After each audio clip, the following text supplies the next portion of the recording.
Hello everyone, I'm Bianca and welcome back to Inklings. So, if you have been following my channel for a while, you would have noticed that my accent has changed quite a lot over the years, and that is because I am a third culture kid, and today I thought I would be a little bit more vulnerable and share my story and experience of being a third culture kid and what that means to me.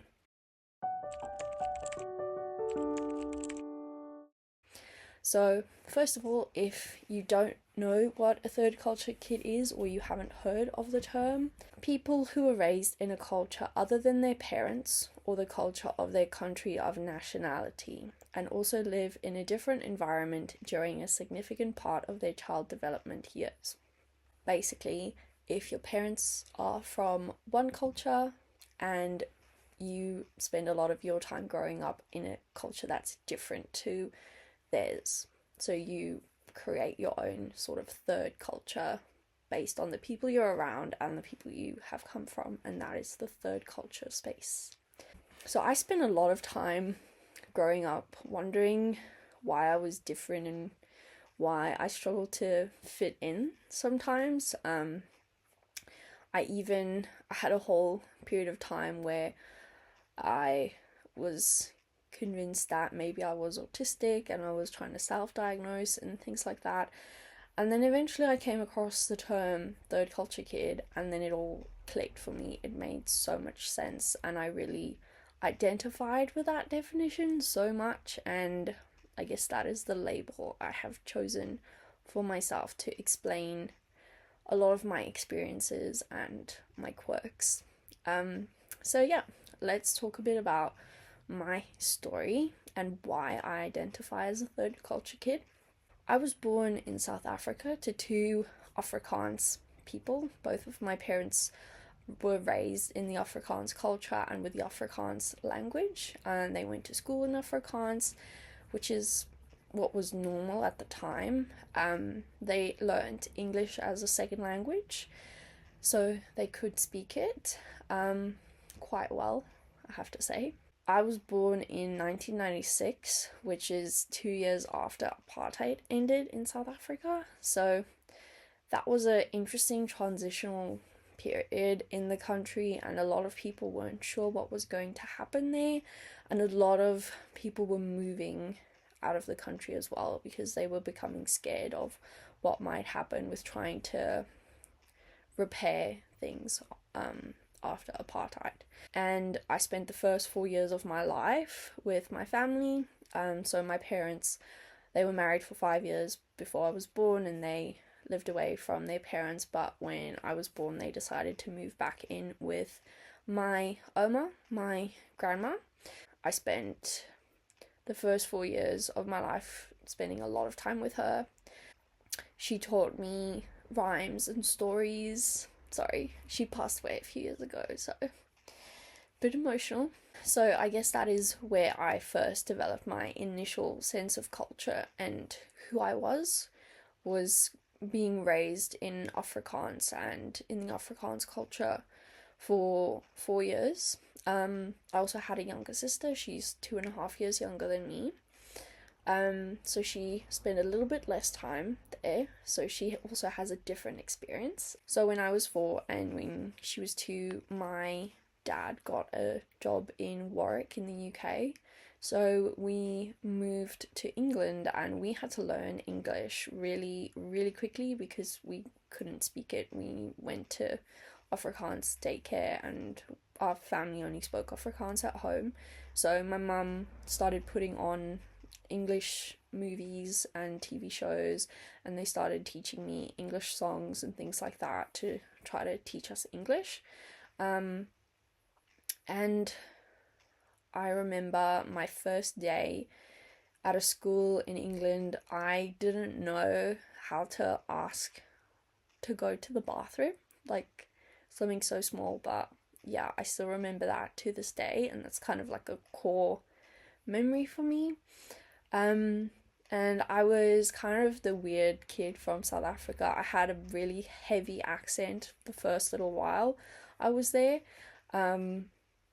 And eventually I picked up a very Oxford English proper accent, which I don't have anymore either. And my sister, she picked up a different accent. Again, she had more of like a Brummy accent. We were in England for 2 years, and we decided to go back to South Africa. I had already started school in England and I had friends. I think I was in 2 separate schools there as well, so I did move a little bit there.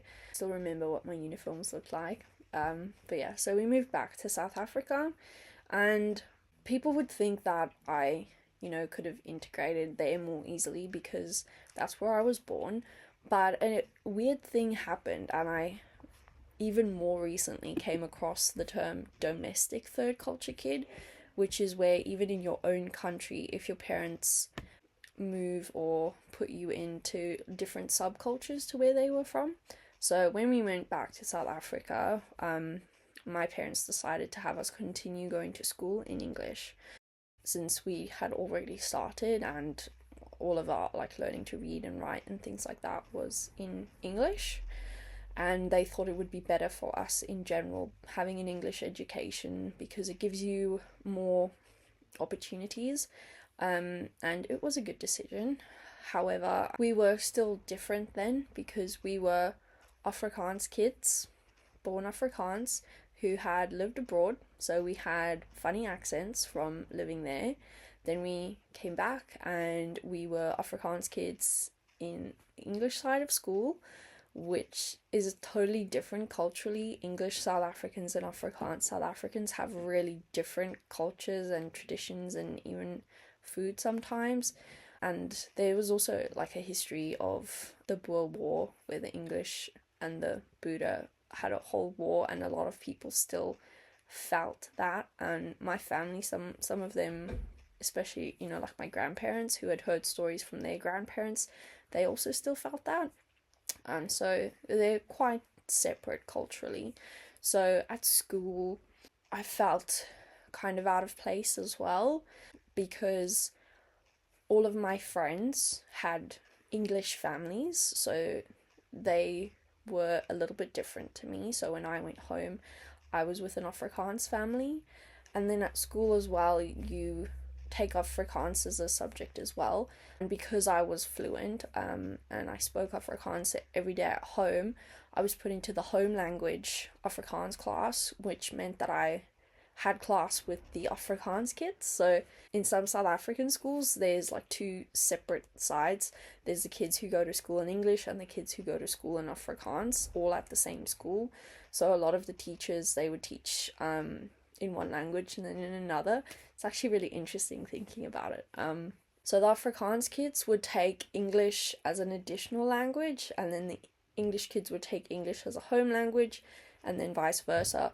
Afrikaans would have Afrikaans home language, and the English kids would have Afrikaans as an additional language. But I was in English class with the English kids and Afrikaans class with Afrikaans kids. So it was kind of a weird dynamic because I didn't really fit in with either of them. There was a couple of other kids, probably 2 or 3 maybe, who were in a similar situation. People who are from Afrikaans homes whose parents put them in the English side of school.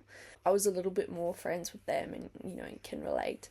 Yeah, but even then, I still have some friends who, because we met speaking English to each other, we never really spoke Afrikaans to each other. It's kind of funny. That was a really interesting experience, and it made sense eventually after reflecting about why I never really felt like I fit in too well because of that sense of things. But nevertheless, I did make a few really, really good friends in school in South Africa, and probably 2 or 3 who I'm still in contact with regularly and some semi-regularly. I guess because of that and because of moving, I was in 2 primary schools in South Africa, so that was 4 primary schools in total because of the 2 in the UK, so 2 in South Africa, and then I was in 2 high schools as well. So I did move a lot, and friends they didn't really stick. I got, used to moving to a new place, and now I have to have new friends there. So it was rare, especially when you're quite young and before social media. People didn't really stay in contact. There was a few who we tried, with just phone calls and things, but eventually everyone's lives got so busy that you drift apart. And I think I became really used to being the person people would just have had in their life for a little amount of time and then forget about. Yeah. When I finished school, actually just before I finished school, in year 11, like end of grade 11 actually in South Africa. I get used to here in Australia, they call it year 11, but in South Africa it's called grade 11. When I was in grade 11, my dad, he got a job in the UAE in Dubai. So he asked if I wanted to skip my last year of high school and go there directly and start university, because there was pathways. But I said no, I really want to finish high school. I worked so hard at it. That's a whole other story in itself as well. But yeah, so I finished high school and then I did go and start my studying in Dubai, and that was a really special experience, I guess, being in Dubai, because I had a lot more freedom there than I had in South Africa. It's a kind of dangerous place, and it's just gotten progressively more so because of the government not really doing their part and taking care of people. So crime rose a lot, and it hasn't really improved. That's also why we decided to leave again. So in Dubai, it's so much safer. I could go places by myself. In South Africa, I was never like in a public place without an adult somewhere. I think the most distance really that was given was my mum would be in the same shopping mall and I could go to other shops and then meet up with her and check in with her regularly. Whereas in Dubai, I had freedom. And the first time I was alone, like in a shopping mall, I had a panic attack because I'd never done it before and I was like almost 19. So yeah, drastically different to some other people's experiences. But Dubai was so special to me, and I didn't realize this at the time either, but most of the people there are also third culture kids. So they have that same part in me that I have of, wanting to make connections, and I guess having empathy for people. The kids, in South Africa and in school, like some of them would be like mean or nasty or bully you and things like that. And, I guess some people would say I was weird or whatever, and eventually you just grow a thick skin and you ignore it. But in Dubai, like, everyone is kind of a little bit out of place. They're all from, majority, I should say, are from different countries. Majority are expats, so they've all spent a different amount of time there. So it was a lot easier to make friends there. People were open to friendships and everyone knew that we were all different. So I guess the Emiratis, the local people in the UAE, they're a little bit more closed off and a bit more protective over their community and their culture. I did have a few Emirati friends though. I was in 2 universities there as well, so I did move in Dubai again. But yeah, I will always be grateful for my friends there. I went back to visit last year and it was like I'd never left. It was really, really great. I think a lot of them can relate to the experience, especially if they had lived in other countries as well. But even then, just being in Dubai, that was their like third culture world, which is really cool and what I love the most about it. Then, just before I graduated uni, we moved to Perth, to Australia, and that wasn't with my whole family, it was just with my sister. And that was a whole like other weird version of culture shock. I because when I went to England, there wasn't a lot of culture shock because I was so small, and your world is kind of just wherever your parents are, and like a little bit going outside, but you don't know any better, and other children are just other children when you're so little. And then Dubai was so different to South Africa that I expected everything to be different and the people to be different, and it was. Whereas Australia and South Africa, they're visually quite similar, the most compared to the other countries, I guess. So like I guess on the inside, I sort of expected it to be more similar here, and it was a really weird experience for me coming here. And it took me probably the longest time to adapt. And I think it was also because of how much I missed Dubai. Like I really had felt like it had become my home, and I became really attached to the people there. So it did take me a very long time to feel connected to Australia and to find people here. But I did eventually. It just took a lot more time, and my accent has changed again along the way. So when I was in Dubai, I had a kind of more American-y accent. Like I think I said things like tour and rather, and my R's were a lot more pronounced and emphasized.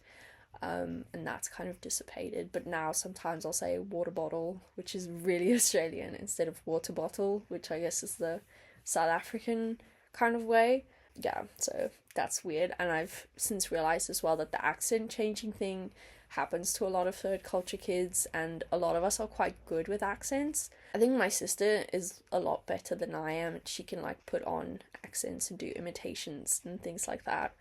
And my partner, he's really good at accents as well, and he's a third culture kid too, so that was really cool. And we connect a lot over that experience. Yeah, I guess that is my story. I am here now in Australia.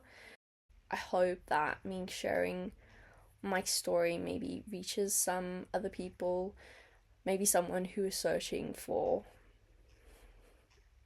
just an explanation the same way I was. And I just want you to know that your experience is valid, and you are seen, and you are welcome. And I hope that I can build a community based around that. I've kind of felt in like somewhere in my heart for a while now that I want to talk a bit more about this, because I wish when I was feeling lost, that I had a community online. And I think that's what I was searching for initially when I first started this channel. I started it when I moved here to Australia, and I was feeling really alone. I didn't really have many friends. At university here, you kind of have to join a club to make friends. People don't really make friends in classes, and that was so weird for me. But I guess it's probably, more common in other places. Dubai is a unique, very unique place, and I kept comparing it to that. So yeah, I've also written some poetry, probably inspired by being a third culture individual, which I'm thinking of sharing, and I have some hopes of putting together an anthology, and I really would love if other people could join in on that, and connect. And I guess I kind of have this vision of a bunch of third culture kids who are into poetry and prose and creating, just coming together and making something. So yeah, that is something I'm thinking about. And thank you so much for watching this video. If you are a third culture kid, please share your story down below. I would love to hear it. And thank you so much for watching. Bye.